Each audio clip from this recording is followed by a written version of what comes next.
नांदेड आणि हिंगोलीकरांना माझा नमस्कार.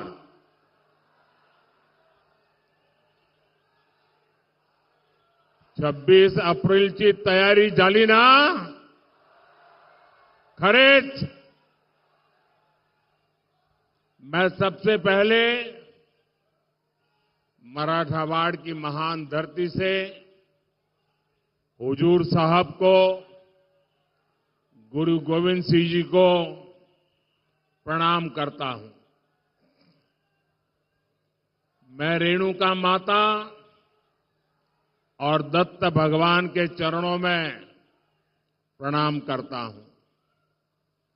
मैं बाबा साहब आंबेडकर और नानाजी देशमुख, दोनों भारत रत्न जैसे राष्ट्रपुरुषों को नमन करता हूं.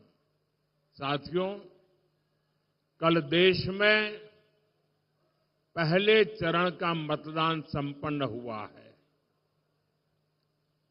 मैं वोटिंग करने वाले सभी लोगों को और विशेषकर हमारे फर्स्ट टाइम वोटर्स को बहुत बहुत बधाई देता हूं और उनका आभार भी व्यक्त करता हूं. मतदान के बाद अलग अलग लोगों ने बूथ लेवल तक का जो एनालिसिस किया और जो जानकारियां मिल रही है, उसे विश्वास पक्का हो रहा है कि पहले चरण में एनडीए के पक्ष में एक तरफा मतदान हुआ है.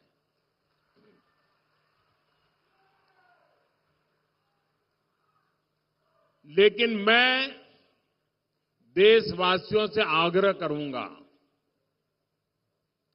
एनडीए की जीत आप पक्की कर रहे हैं, मैं सर झुकाकर आपका आभार व्यक्त करता हूं. लेकिन जो लोग मतदान नहीं कर रहे पहले चरण में, लोकतंत्र की ये सबसे बड़ी ताकत होता है. आप किसी को भी वोट दें, लेकिन वोट जरूर दें. हमें वोट में कभी भी उदासीनता नहीं करनी चाहिए. और ये बात सही है, गर्मी बहुत है, दिक्कतें भी हैं, शादियां भी हैं, कुछ इलाके हैं जहां किसान भी काम में हैं. फिर भी जब हम देश के जवान की तरफ देखते हैं, कोई भी मौसम हो, सीमा पर कितनी ही ठंड हो, बर्फ गिरती हो, कितना ही गर्मी हो, वो डटा रहता है. क्यों? देश के लिए. मैं मानता हूं मतदाताओं के मन में भी ये भाव होना चाहिए कि मैं मतदान किसी पर उपकार नहीं करता हूं. मैं मतदान करके मेरे देश का भविष्य पक्का करता हूं. मेरे देश के भविष्य को सुनिश्चित करने के लिए मतदान करता हूं. और इसलिए एनडीए के भव्य विजय की पहले चरण में साफ साफ आपका सहयोग के बावजूद भी लोकतंत्र के लिए मैं फिर आग्रह करूंगा कि भारी मतदान होना चाहिए. और मैं राजनीतिक क्षेत्र के सभी दल के कार्यकर्ताओं को कहूंगा, भले आपको लगता हो आज कि भाई अब चुनाव हारने वाले क्यों मेहनत करें, मैं उनको भी कहता हूं, लोकतंत्र के लिए मेहनत कीजिए. अरे आज नहीं तो कल, कल नहीं तो परसों, परसों नहीं तो नरसों. अरे कभी तो मौका आएगा. ऐसे निराश हो गए क्या बैठ गए हो?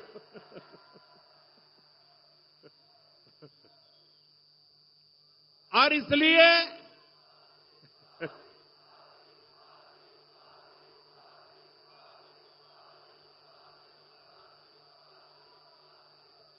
इसलिए जिनकी हार सुनिश्चित है, उनके कार्यकर्ताओं को भी मैं हौसला बुलंद करते हुए कहना चाहता हूं कि आप मतदाताओं को जरूर मतदान करने के लिए प्रेरित कीजिए, क्योंकि दुनिया के लोगों को, दुनिया में वोटिंग परसेंटेज बहुत कम होता है।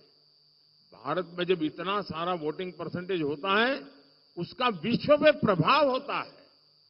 भारत की लोकतंत्र की ताकत का एक मजबूत उदाहरण बनता है। दुनिया को भी भारत को समझने के लिए अधिकतम वोटिंग बहुत जरूरी होता है। और आने वाले 25 साल तो विश्व में भारत के महात्म्य के वर्ष है, और इसलिए अधिक मतदान हमारी लोकतांत्रिक ताकत का परिचय देता है। साथियों, वोटर भी देख रहे हैं कि कैसे इंडी अलायंस के लोग अपने स्वार्थ में, अपने भ्रष्टाचार को बचाने के लिए एक साथ आए हैं। और इसलिए खबरें यही है कि पहले चरण में वोटर्स ने इंडी अलायंस को पूरी तरह नकार दिया है, क्योंकि मतदाता जब मतदान करने जाता है सोचता है, भाई ये इंडी अलायंस वालों आखिर देश किसके हाथ में सौंपना है, कोई तो चेहरा बताओ। इतना बड़ा देश हम किसको सुपुर्द करें, कुछ तो बताओ। वो बता ही नहीं पा रहे हैं।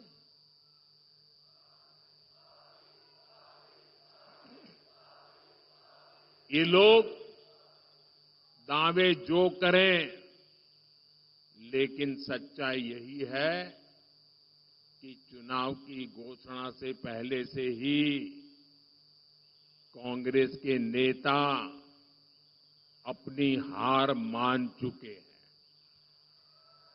और इसलिए कुछ नेता जो लगातार लोकसभा में जीत करके आते थे, इस बार आपने देखा है वो लोकसभा का चुनाव छोड़ करके राज्यसभा के रास्ते से अंदर जाके बैठ गए हैं। चुनाव लड़ने की हिम्मत नहीं रही है जी।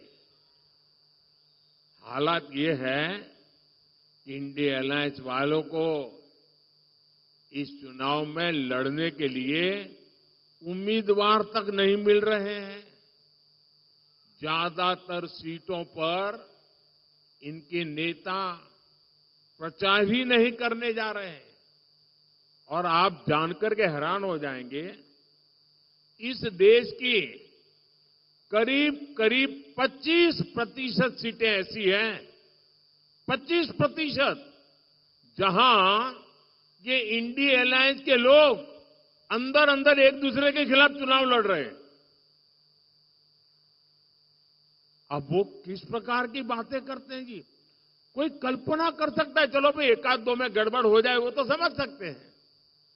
25% सीटें ऐसी है इस देश के लोकसभा की जिसमें ये जो अपने आप का गठबंधन का क्लेम करते हैं वो आपस में चुनाव लड़ रहे हैं, आपस में एक दूसरे को जेल में डालने की बातें कर रहे हैं, आपस में एक दूसरे पर आरोप लगा रहे हैं।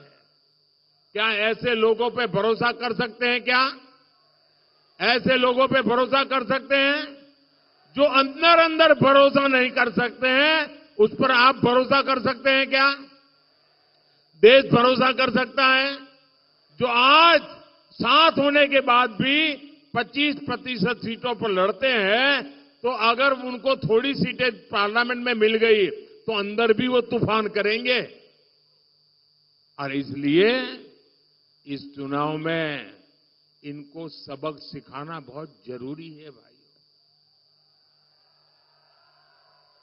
और देखिए, कांग्रेस के जो शाहजादे हैं उन्हें भी वायनाड में संकट दिख रहा है। शाहजादे और उनकी टोली 26 अप्रैल को वायनाड में वोटिंग का इंतजार कर रही है। जैसे ही 26 को वायनाड में वोटिंग पूरा हो जाएगा, ये शाहजादे के लिए एक और सुरक्षित सीट घोषित कर देंगे और कहीं और से फिर से लड़ाना पड़ेगा उनको, क्योंकि उनके अलायंस के साथी भी एक दूसरे को गालियां दे रहे हैं। कल आपने उनके एक साथी केरल के मुख्यमंत्री ने जो शाहजादे को सुनाई है, मैं भी कभी ऐसी भाषा नहीं बोलता हूं, ऐसी भाषा बोली है उन्होंने साथी को। ये हाल है उनका। अब जैसे इन्होंने अमेठी से भागना पड़ा, अमेठी छोड़ा, अब मान के चलिए वो वायनाड भी छोड़ेंगे।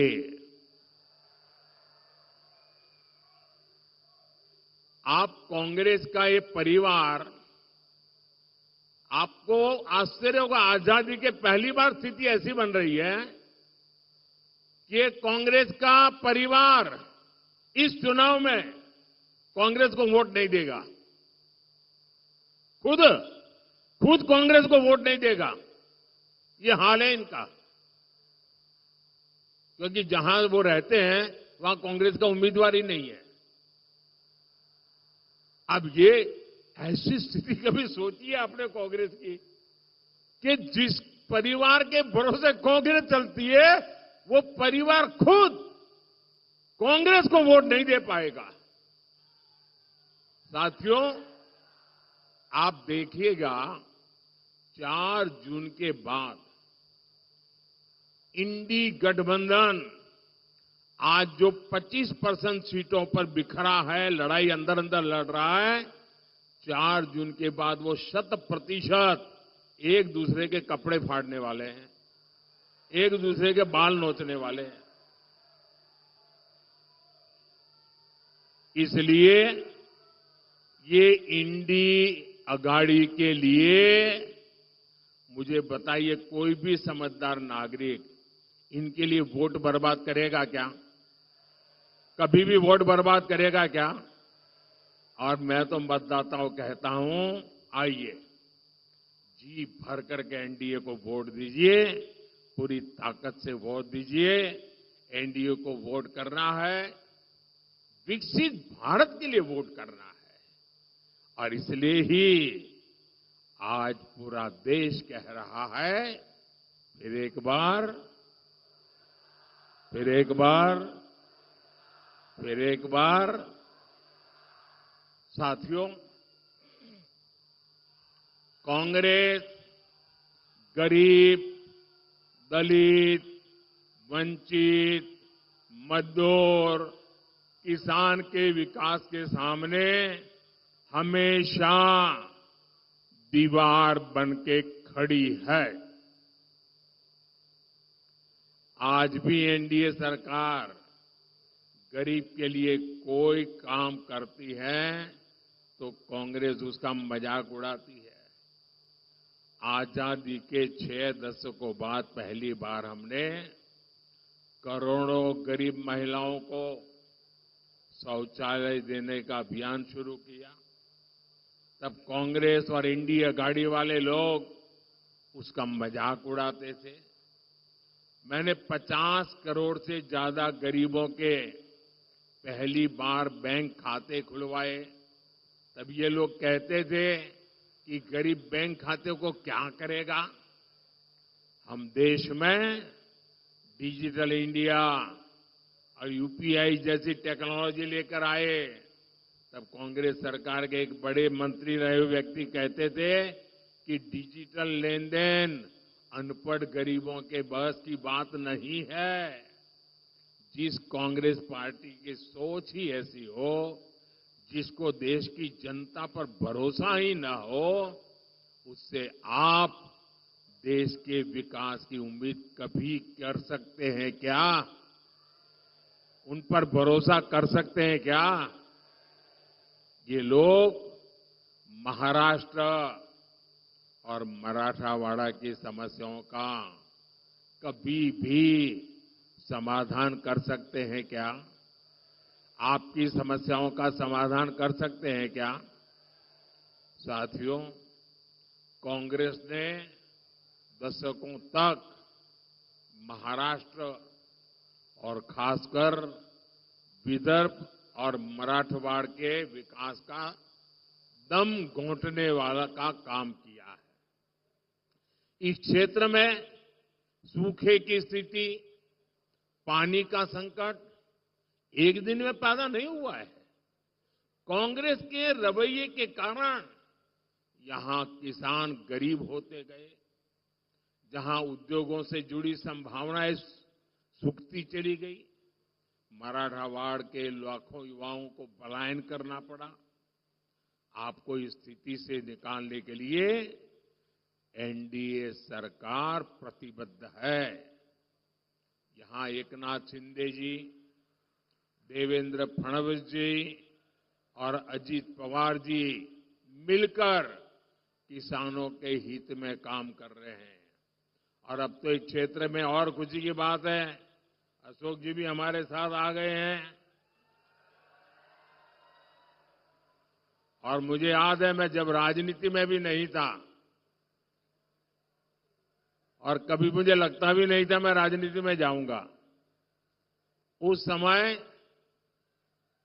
पुट्टपट्टी में साईं बाबा ने मुझे उनके पिताजी से परिचय करवाया। साईं बाबा का मुझ पर बहुत प्रेम रहता था और मैं उनके पिताजी के साथ लंबे वहां समय था तो काफी देर बैठा।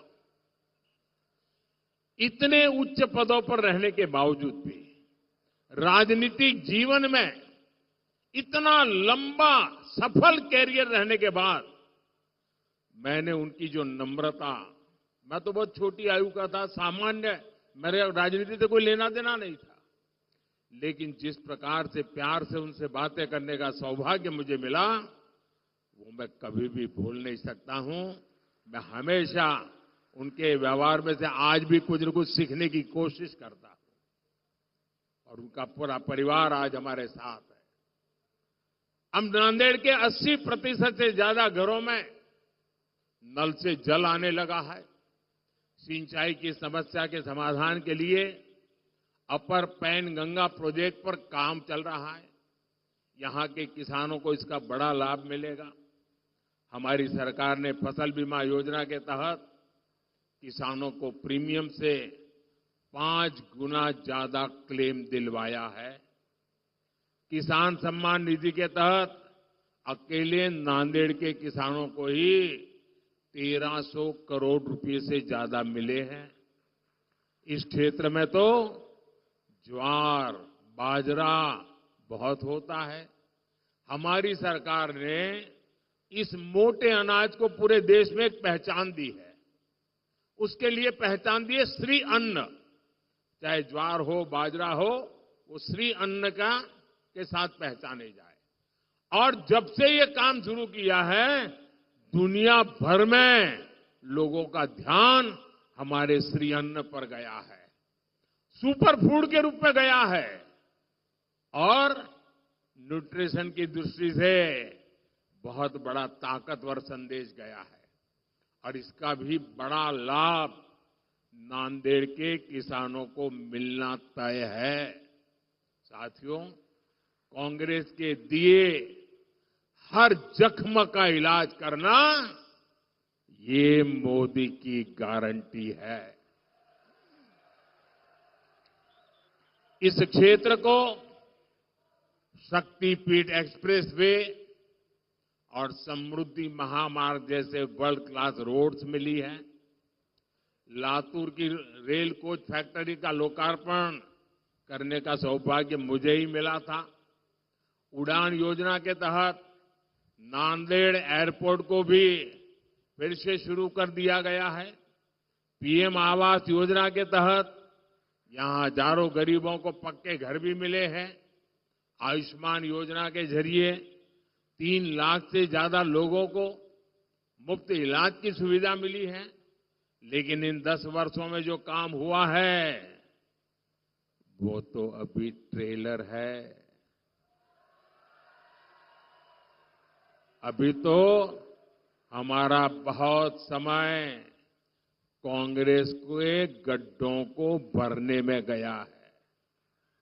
अगले 5 वर्षों में हमें मराठवाड़ और महाराष्ट्र को बहुत आगे लेकर जाना है। साथियों, नांदेड़ की ये धरती सिख गुरुओं के चरणों से पवित्र हुई है। खालसा पंथ की गुरु परंपरा और गुरु गोविंद सिंह जी की सीख हमेशा हमारी सरकार के लिए प्रेरणा रही है। बीते 10 वर्षों में हमने सर्वदा भला के रास्ते को मानकर लोक कल्याण के लिए काम किया है। हमारी सरकार को गुरु नानक देव जी का 550वां प्रकाशोत्सव मनाने का, गुरु तेग बहादुर जी का 400वां प्रकाश पर्व मनाने का, गुरु गोविंद सिंह जी का 350वां प्रकाश पर्व मनाने का सौभाग्य मिला।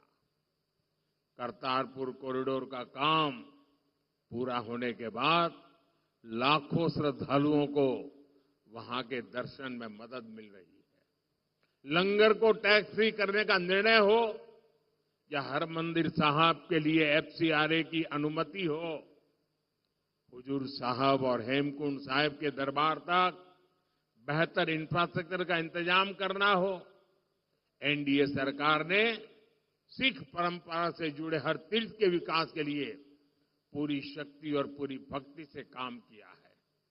यह हमारी ही सरकार है जो अफगानिस्तान से वहां जब संकट आया, निर्दोष लोगों की हत्याएं होने लगी, हमारे धर्म स्थानों पर हमले होने लगे, तब अफगानिस्तान से गुरु ग्रंथ साहब के पवित्र स्वरूप को पूरी सुरक्षा और मान मर्यादा के साथ हम अफगानिस्तान से भारत ले आए। ये हमारी ही सरकार है जो बंटवारे के पीड़ितों के लिए सीएए लेकर आई। सीएए ना होता तो हमारे सिख भाई बहनों का क्या हुआ होता? जो अफगानिस्तान से आए हैं उनका क्या गुनाह है? लेकिन कांग्रेस इसका भी विरोध कर रही है। ऐसा लगता है 84 का बदला कांग्रेस सिखों से अब तक ले रही है। साथियों, हमारी सरकार जो कहती है वो करके दिखाती है। मोदी की गारंटी यानी गारंटी पूरे होने की गारंटी। मोदी ने गारंटी दी थी कश्मीर को आर्टिकल 370 से मुक्ति मिलेगी। आर्टिकल 370 आज इतिहास बन चुका है। मोदी ने गारंटी दी थी 3 तलाक खत्म होगा। आज मुस्लिम बहनों को 3 तलाक से मुक्ति मिल चुकी है। मोदी ने गारंटी दी थी देश की अर्थव्यवस्था को गड्ढे से निकालेंगे। आज भारत दुनिया की 5वीं सबसे बड़ी अर्थव्यवस्था है। अब मोदी की गारंटी है भारत दुनिया की 3री सबसे बड़ी अर्थव्यवस्था बनेगा। और आप सब देख रहे हैं आज अयोध्या में रामलला का भव्य मंदिर बनकर तैयार है। लेकिन ये इंडिया गाड़ी वाले क्या कर रहे हैं?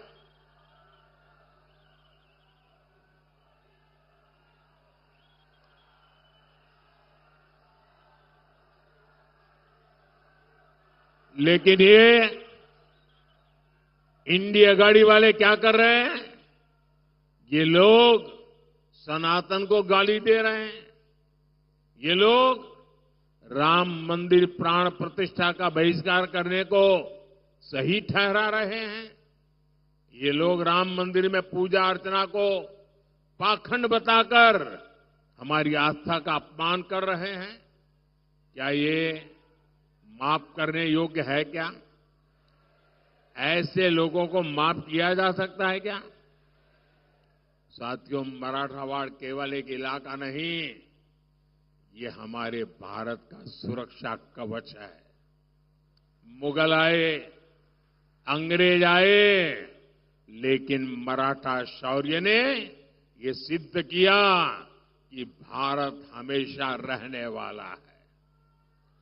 आज एक बार फिर विकसित महाराष्ट्र और विकसित मराठा भारत के लिए, विकसित मराठावाड़ के लिए हमें सबसे आगे खड़ा होना दिखता है। आने वाली 26 अप्रैल को आपको मराठावाड़ा के विकास के लिए नांदेड़ लोकसभा से प्रतापराव पाटिल और हिंगोली लोकसभा से बाबूराव कोहलीकर, इनको रिकॉर्ड वोटों से जिताकर मुझे मजबूती करनी है। ये दोनों उम्मीदवार आपके सांसद बनकर संसद में मोदी को ताकत देंगे और इसके लिए आपको कुछ काम करना है, करेंगे। आपको कुछ काम करना है, करेंगे। एक, आपके बूथ में मतदान के पुराने सारे रिकॉर्ड टूटने चाहिए। ज्यादा से ज्यादा मतदान करना है, करेंगे। बूथ में ज्यादा से ज्यादा मतदान पक्का करेंगे। दूसरा, हमें पोलिंग बूथ जीतना है। पोलिंग बूथ जीतेंगे, पोलिंग बूथ जीतेंगे, हर पोलिंग बूथ जीतेंगे। सभी मतदाताओं से मेरा आग्रह है, हर पोलिंग बूथ जीतना है। अच्छा, मेरा एक और काम करना है, करेंगे? करेंगे। देखिए, महाराष्ट्र के घर घर जाना और हर परिवार में जाकर के मोदी का प्रणाम पहुंचाना। मेरे प्रणाम पहुंचाएंगे, हर घर में पहुंचाएंगे। बोलिए भारत माता की, भारत माता की, भारत माता की। बहुत बहुत धन्यवाद।